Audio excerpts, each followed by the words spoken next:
if I can make this, I can keep flipping it or keep having products. So yeah, that's how my journey started. So let me ask you this. Why did you invite Precious Azure onto your entrepreneur journey? Oh man, I had the pleasure of meeting Miss Precious in college, and she was a different individual. Even when we were kids, I consider us being in college when we were kids. Yeah, for sure. But she had the gift of making things happen, and it's very rare that you meet people like that. So even then, I was like, yo, I know at some point we're gonna like form this bond of workship, and we're gonna do some special things. So I believe like everything that we worked on 2019, even in 2018, like we accomplished, so I think what we haven't done is like just dream bigger and big enough. I know we talked about it last week, the weeks prior, and even right before, the whole COVID-19, situation has started, but there's some great things that that we need to do, that we're going to do, at the end of this year going into 2021. For sure. Yeah.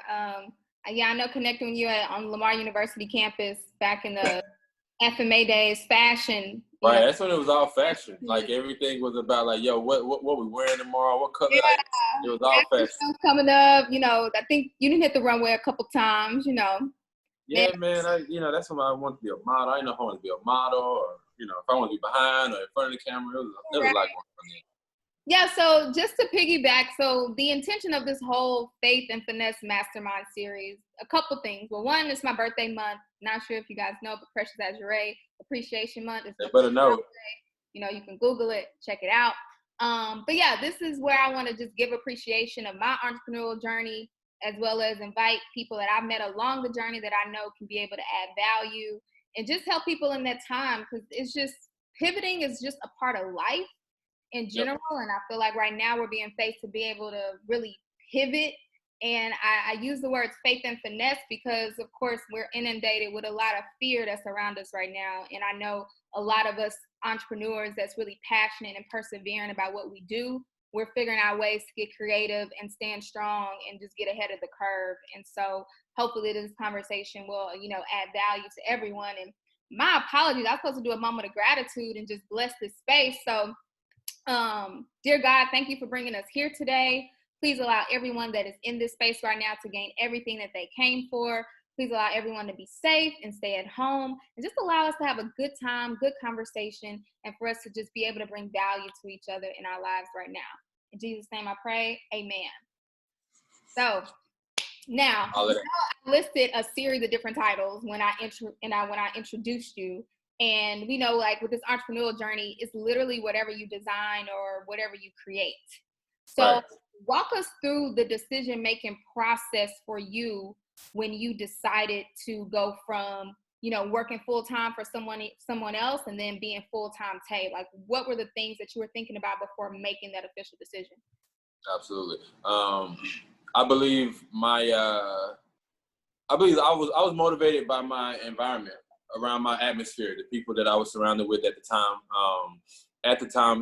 There was people like, Rob Coates, Corey Venison, John Cruz, even people, I saw that you had a familiar name, Jared Wilkins. Like, I wasn't specifically around Jared, but I was around people who were connected to Jared. But what I saw a collective group of Black men that were making decisions, not having to clock in.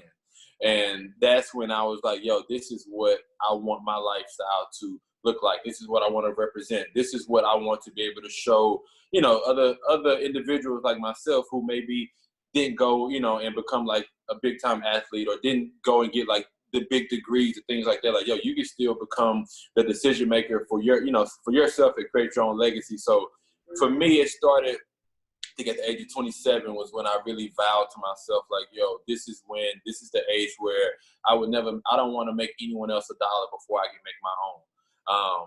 And I resigned. I resigned from, at the time, a job where I was making $80K a year. I was living well and comfortable. However, I know that doesn't bring the type of success that I wanted in the long run. Those two words don't even make sense. So that's when I vowed to, make a decision and step out on faith. And I really like the name of this thing, like Faith and Finesse. Like, I love wordplay. So the fact that you put Faith and Finesse in this is like, if everybody else who's coming onto this, they got a big level of faith and finesse, so big ups to the wordplay. You cannot do it without it. So let me ask you this. How did you even position yourself around men like that? Because, I mean, social media was just kind of coming around, so you had to have been shaking hands in person. So you kind of see that thing behind me right here? So this is a calendar, big ass calendar. So along with that calendar, if you can see some of those sticky notes, I'm trying to do this thing. There's sticky notes back there too. So I started creating affirmations. I started creating what I wanted this thing to look like. And I would wake up, I would read that shit daily. I would wake up, I would believe it. Like my faith was so strong at the time.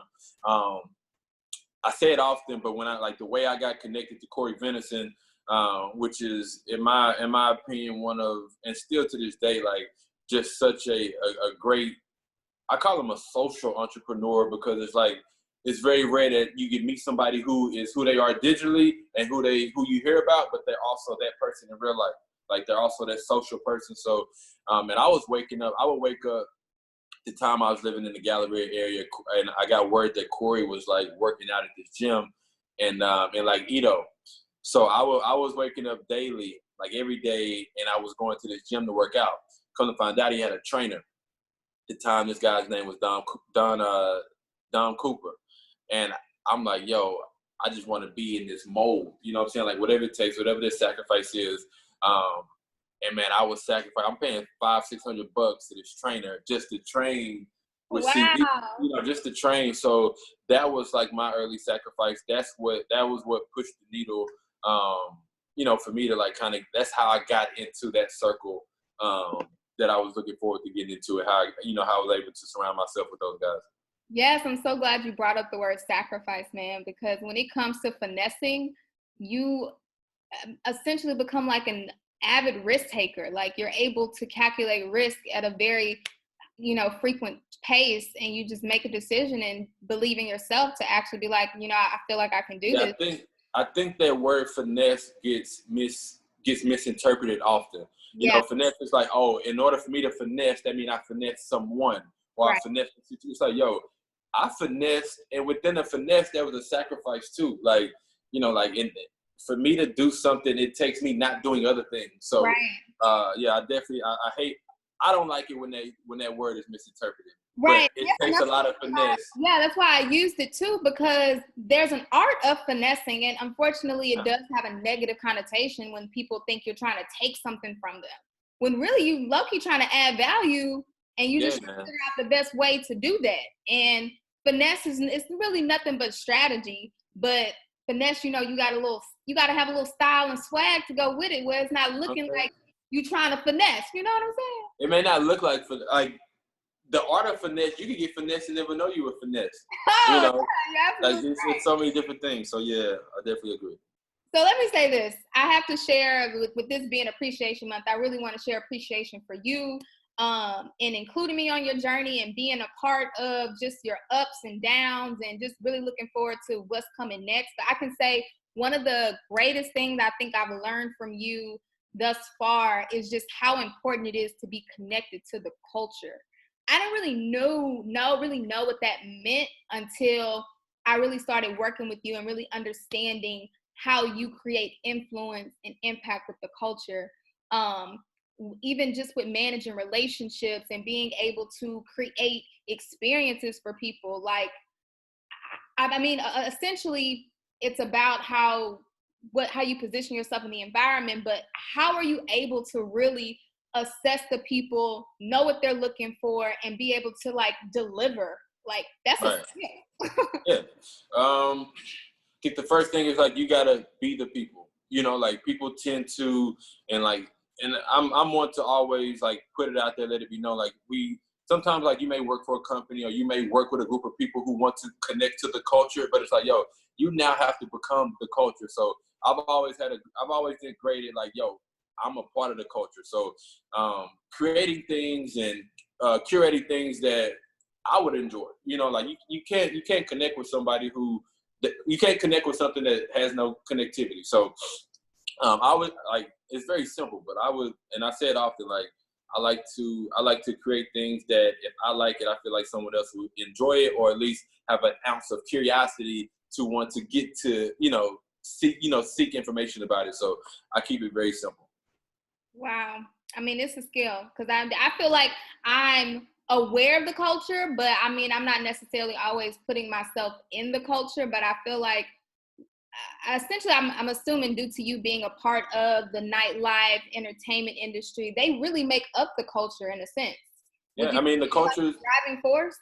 Yeah, the culture is very. I think with nightlife and entertainment, what it taught me was speed within culture, because nightlife is 24 hours, or I mean, really, nightlife is that 6 hour block from, rather doors open or at 8, 9, 10, and open, closing at 2. Like, you got this amount of time frame to capture someone's attention, and then within like just entertainment space, like we live in a society now where even when like your TikToks, your Instagrams, like the average person's attention span is like, very, very fucking small. And it's getting smaller by the day, depending on the type of content and the type of gravitational pull that you're having on a group of people. So you gotta like hit it while the iron is hot. If it's something that, like right now, like even like, let's take for example like this Michael Jordan series that that was released a couple of weeks ago. It's like, everybody's talking about that night of, and maybe that next day up until like 2:00, and then everything goes back to regular programming. So it's like the content that you may create that involves those type of sentiments only got that window to see the the peak levels of engagement. So right. I would definitely say nightlife and entertainment has showed me speed in marketing and in connecting with the culture. Right. So I know over the years we've kind of went from the whole socialite term into now this like, I'm an influencer. So Right. within that wave of like being a social media influencer now, how have you been able to really pivot with Faith and Finesse in this influencer space when it comes with working with, different brands and things like that? Like, how do you differentiate yourself and pivot? Because now it's like everybody wants to be an influencer. So Right.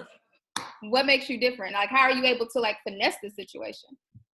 I think also making myself accessible in real life, because it's like you can be this influencer, this brand ambassador, but at the same time, it's like, when you log off in real life, are you still that brand ambassador and that influencer? Like, can you still influence a group of people to do things that maybe they didn't think about, or maybe they didn't even know about? So I think my success and the things that I've been able to do within my career, and the things that I'm looking forward to do going forward, is that I am who I say I am, not only online but also offline. So I get asked often, like, how can I become a brand ambassador? Like, how can I work with this company? It's like, first off, ask yourself, what value do you bring, and are you who you say you really are?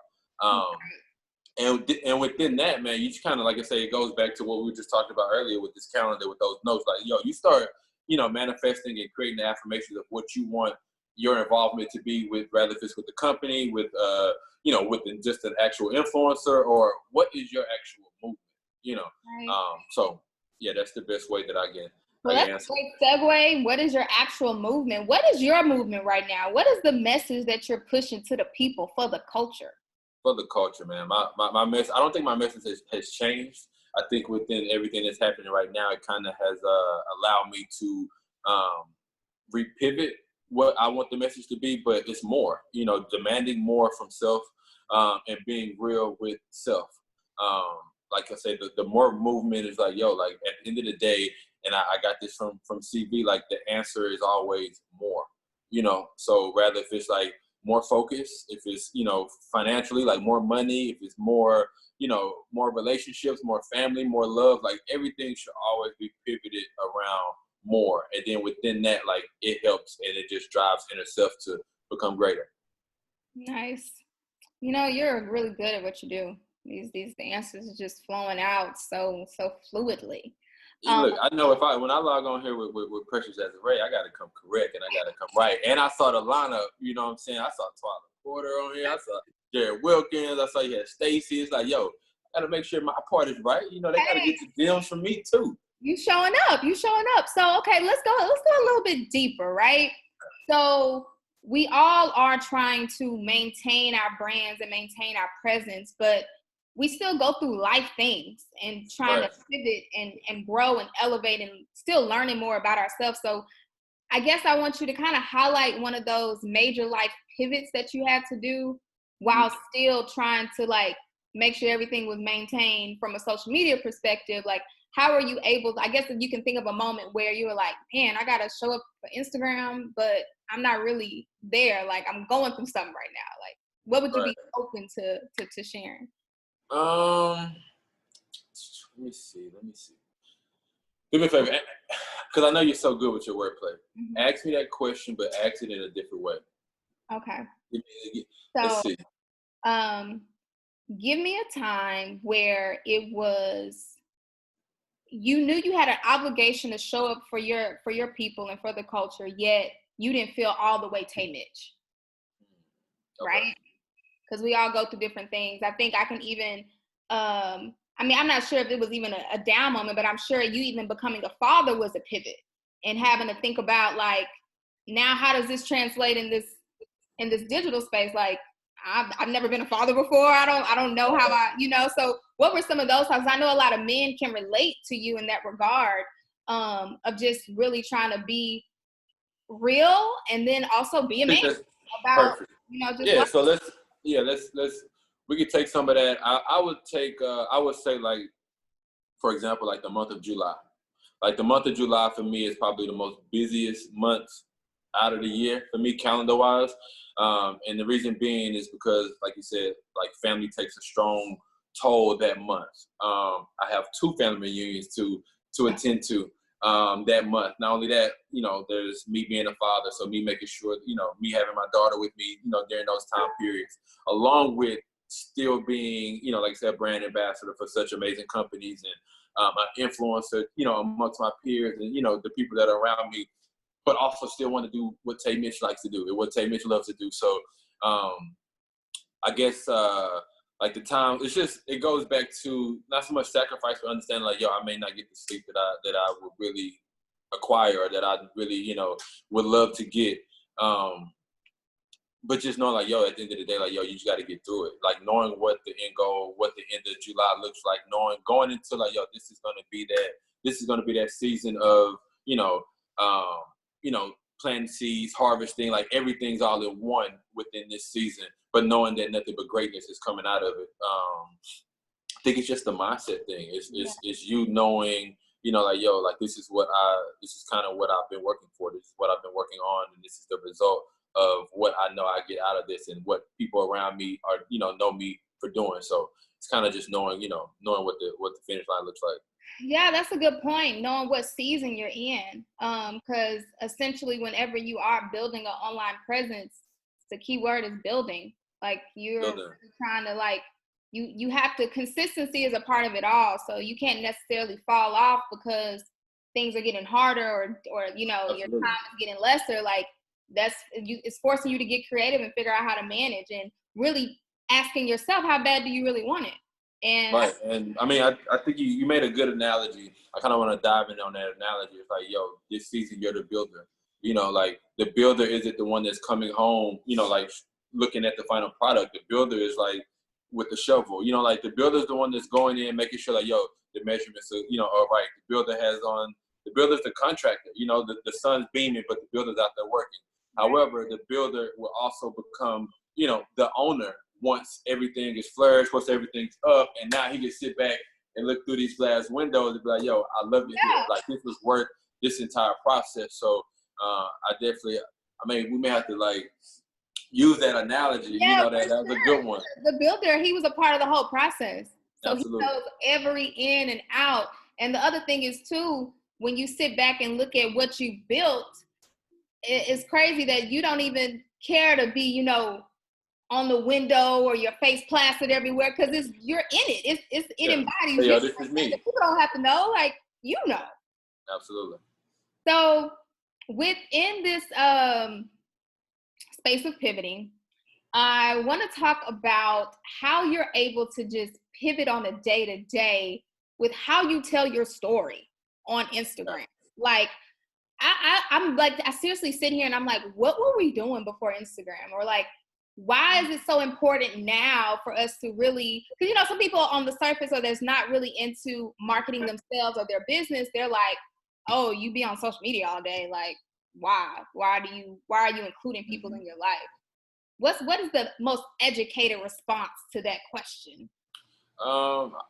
Shit, we're in the matrix. So rather, if you believe it or not, like, you're living in a digitized world now, you know. And so, in your opinion, like, yo, I'm always on Instagram, or I may always be on my phone. However, like, yo, you got people who are making millions of dollars from this small device. So you got people who are like controlling and managing major companies, you know, groups of people from this device. So if you're not one of those people, you know, to each his own. However, I don't think it's something where you bash another person for, you know, for what they would do on a daily. I mean, it may not be your cup of tea. Like, right. It's very simple. I tell people all the time, I've had a few consultations with people and they'll either say, oh, I don't know what to post, or social media is not really my thing. I don't really care for people like that. And I just be straight up and let them know that social media has to be your thing if you're going to be pushing any type of product or service. And Right. that I never recommend people to just hire a social media manager right out, because you need to understand the work that's put in, and you need to understand Unless you have capital, just hire a social media person right out. well, Then that's when you. I mean, if it has its pros and cons. if they do have capital, for small business owners, I don't recommend that. Then it's also to protect the social media manager experts, because you may get a small business owner that's like, okay, I got, you know, $1,500 a month to spend on a social media manager, but they may not know their voice, they may not know their audience, they may not have the content. So now you're about to be faced with having to really build their brand, and the client doesn't even know much about it. And so Absolutely. I like to protect my creatives and say, like, hey, before you dive into this branding space, be sure that you know what your message is and like who you're targeting, because as a creative, you know, we love what we do. So we're gonna give it our all and put all of our creative energy into it. And if it's not properly distributed or promoted, we're gonna be like, I could have saved my deal for myself. You know what I'm saying? I agree. So yeah, to that regard, I do tell people that, but I think everyone should be pivoting into how can I tell my story online. So I know I put in this small request, but if you could give us a few little tricks that we can start implementing on a day-to-day on just how we could pivot and be able to just kind of tell our story in a seamless way. I know you have, you know, you do it at a very, very premium level. But I'm sure there's some in-app features we can start using where we feel like, okay, I'm getting a part of the wave. I'm getting my together. All right, so look, let's do this. I give three quick tips. Okay. I think the first tip is getting a routine. Like just period. Like getting in a routine of like what does it feel like waking up as you, and you illustrating that amongst your peers. So if it's like if your everyday morning routine is like, yo, I have a cup of coffee, or yo, I may just get up and just look outside of my window, or I may be like, whatever this thing is that you do, allow your users and your audience to be able to attach themselves to that if they're in that realm as well. Like you may never know, like you may have like a whole group of people who are also coffee drinkers, you know, or you may wake up and do an avocado toast every morning, and then you have a group of people who are now avocado advocates as well, or may just want to try that avocado toast recipe that you have. So get in a routine of doing something daily, and it becomes like go-to content, and it becomes I was reading something like a couple of weeks ago that was like, it's not a bad thing to be predictable. You know what I'm saying? It's like, yo, like looking at Michael Jordan, he was predictable for going off. You know what I'm saying? For scoring on any and everybody. So it's like in any space that you're in, it's not a bad thing being predictable. So give them predictable content. However, that predictable content is you. You know what I'm saying? So that would be the first tip. The second tip being give your voice. if you're not an actual writer, or if you're not somebody who's good with words, like, there's plenty of quotable pages on Instagram where it's easy just to share that to your story, so and just depending on whatever your mood is, allow people to know how you feel about certain things. And then at that, like, you keep building a target audience for you as a brand or your company as a entity, you know what I'm saying? So keep in mind that you can always pull quotes or even get your own quotes and share those to your page. So that would be the second tip. The third tip, I would say, and you know me personally, cleanliness is next to godliness. So always make sure your message is clean. I'm real big on mess. Like, if you're getting something to me, clean it up so I can read it. It's appropriate and it's just smooth, and it goes a long way, because that message can now be refiltered content, or it can now be something where you have an advocate. You're creating more advocates for yourself because they're now pushing your message. So always make sure that your message is clean. Those will be my top 3 tips when it comes to sharing your IG story. Yes. So are you still hosting your IG storytelling masterclasses? I know you were doing some group ones, you were doing some one-on-ones. Yeah, man. I want to make sure I'm shedding light on you as this serial entrepreneur that you are. Oh man, that's cool. I think not to bash on that, but I think I want to start going by as a social entrepreneur. I think I like the new term, and I like the fact that I am. It creates this bubble of like, I'm social, but I'm also this person in person. So, but I think, and I know you've been pushing it. You've been like, you need to do this online thing. It needs to be online. So I'm at a point now where it's like, I got to create this curriculum to where it's online. It can be understood. It can be replicated, and it can be something that can be shared in the classroom. It can be something that can be shared amongst an office. So right now, I'm at the space mentally to where I'm driving and pivoting this thing to now be an online force. And it is my goal, absolute goal, to make it by the end of the summer, fully completed and ready to get put out. Okay, so lastly, I'm gonna ask you to share a story with us, and then I'm gonna do some rapid fire questions. So if you can share a story of when you had to finesse a new contact at an event, maybe it was a celebrity, maybe it was just somebody you like, man, I gotta get their contact information. What was that finesse like? And give us a little, we want a little drama if it was. Let's see, a time where I had to finesse a contact. Shit, man, it's been a lot of that. Let's see, a time I had to finesse a contact. Okay, I go back to and it's not just a big thing, but for me it was a big thing because at the time I was really trying to connect with this person. It's a dude named Matt in the Bay. Him and his business partner Warren, they have a company called Toasted Life. Very similar to me and my business partner Mikos Adams within the Midas Group, but there was a connection where we had a mutual friend who was like, I got a homie in the Bay that's kind of doing the same thing that you guys are doing here in Houston. You guys should connect. And so I'm like, oh, cool, show me. So he's showing me their page or whatnot, and I'm like, at the time, and this is just how the art of finesse, the art of faith, the art of manifestation, the art of affirmation, like how all of this comes into play. I can't remember the exact year, but it was All-Star Weekend where All-Star was in New Orleans, and we ended up making a trip. I'll never forget. We did a lot of Midas merch.